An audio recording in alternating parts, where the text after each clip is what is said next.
What's up, YouTube? This is Too Raw for TV. All right. So, before I get into this video, I want to give a big shout out to several subscribers for showing love to the channel.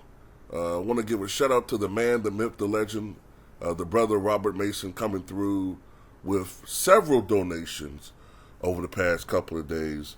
And I've seen your notes, and I definitely want to do a video on the last note you talked about with Draymond Green. That's a disgrace, and hell no. Hell no. Hell no, he shouldn't be no damn starting all-star. Who the hell, man, look, I understand some people are homers and shit, man, in the media, but come on. But anyway, much respect to you for showing love to Too Raw for TV. Also want to give a shout out to the brother Aram for his donations to the channel, and I truly appreciate it from the bottom of my heart. And I want to give a shout out to Claiborne Bale for donating to the channel with the $12 donation. And looking at your note right now. Yep. Trae Young makes LeBron James look like Confucius. I mean, the whininess, most entitled. Yeah, he's worse than LeBron. He's worse than LeBron. And shout out to James J. Sanford with the $5 donation via the PayPal as well. And I agree that Shannon Sharp's going around here issuing an apology to everybody like Ruben Studdard 2004, right? But he never apologized to KD for calling him out his name. He never did that. That was uncalled for. So that was karma for his ass, you know? So that's all I got to say on Shannon Sharp. But I truly appreciate you guys showing love to the channel. Look, I was wrong, all right?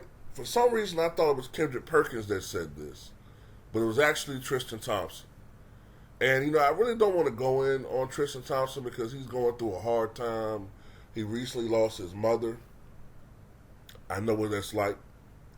It's a pain you never get over. Never. You know, you learn to live with it, but you never get over losing your mother. So, you know, I don't want to be too disrespectful here. But Tristan, come on, man. Are you saying that him, by him I mean LeBron, if he can get the 6th or 7th seed, that puts him in the MVP conversation? See, look, let me say this for a point of historical reference. There have only been 2 players in the 77-year history of the NBA that have won an MVP award on a losing team. One of them is Bob Pettit. The other one is Kareem Abdul-Jabbar. Now, the reason why they won MVPs is because of certain special circumstances. Each one of those years, they were clearly the most dominant player in the NBA. But unfortunately, their team was riddled with injuries, decimated by injuries. In Kareem Abdul-Jabbar's case, I think, not only was his team dealing with some injuries, but that team had been gutted because of the trade that allowed him to go there. I mean, literally, the team won like 40 games, and Kareem was responsible for like 20-something win shares. I mean, without him, they'd have been one of the worst teams in the history of the NBA. So I get that. Plus, those guys were at the peak of their careers. Like I said, they didn't have any help. But that's a freakish anomaly. And I know what's going on. Some of these ESPN nerd stat motherfuckers are going back and seeing that. And they're trying to use these freakish occurrences to justify LeBron being in the MVP race. No, we're not having that. LeBron James has been playing with goddamn Russell Westbrook. He ain't been hurt. Okay? He's been playing with AD. Now, he has been hurt, as has been the case the last 3 goddamn years or so. But he's had help. And also, like last year, we're beginning to see how his scoring just does not have the same impact. His scoring is not impactful, unlike a Kareem, unlike a Bob Pettit in those circumstances where what he's doing is impactful to the team winning. Now, as much as people get on Russell Westbrook, this is a point I have to make. Remember when he was playing with the Wizards that year? And remember how they got off to such a horrible start. And Russell Westbrook got off to such a horrible start.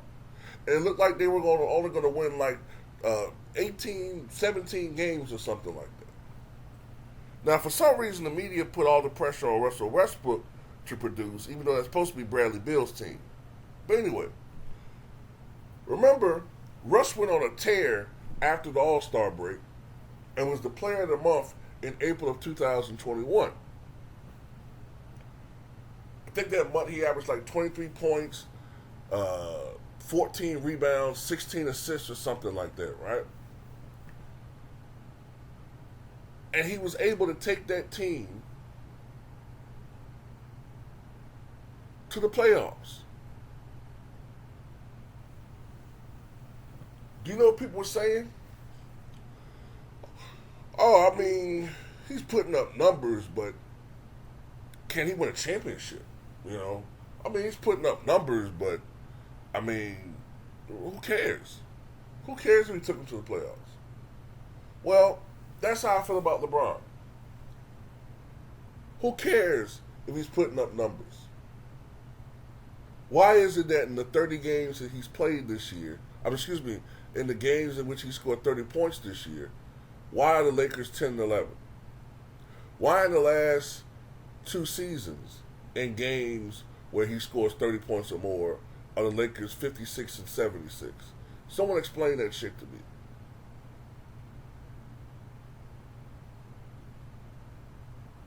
Hell, even his first year in LA, when he missed 27 games, why were the Lakers only 28 and 27 in the games that he played his first year? This myth that he's an MVP candidate is absurd. Even with all of this crying about the game the other day where, he didn't get a call. Okay, let's just say that, for the sake of argument, he did get that call and he knocked down those free throws. So, the benefit is they go from 23 and 27 to 24 and 26. I mean, what are we whining about? They're still a bad fucking team. Bad teams figure out how to fucking lose games. Period. We've seen this before. And I gotta say this too. Well, you know what? I'll say it in another video. I'll say that for another video. That other point I want to make. But, and if this guy's such an MVP candidate, why is he always sitting out games? Why is he ducking the nets again?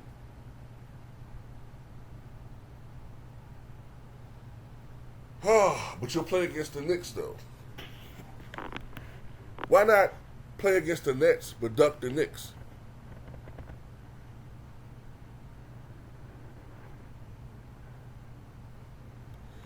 But anyway, no. He's not an MVP candidate if he gets to the 6th or 7th. No. Not this year. The West ain't strong like that.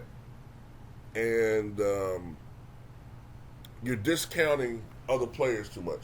And the evidence shows that the more he shoots, the worse the Lakers perform. The best the Lakers are as a team is when AD is shooting the basketball and LeBron defers. And that was the angle in which this team was going. But when AD went out, LeBron must have had a conversation with Darvin Ham saying, "Hey, I want to shoot the basketball," and apparently they're afraid to tell him, you know, can we go back? Can we go back to going through AD? Like they're scared to talk to this man. Like whatever, man. But anyway, that's all I got to say about that, man. MVP, absurd. I've never seen the media cap for a dude on a losing mediocre team like this and say he's an MVP. Oh, just because he's in year 20? Come on, man. That's the excuse for him to be an MVP? LeBron fans want him to win an MVP award because he ain't won that motherfucker in like 10 goddamn years. But he's supposed to be the best player in the NBA over the past 10 years. But he ain't won one fucking MVP, if I'm not mistaken, since 2012, 2013. That's 10 fucking years ago.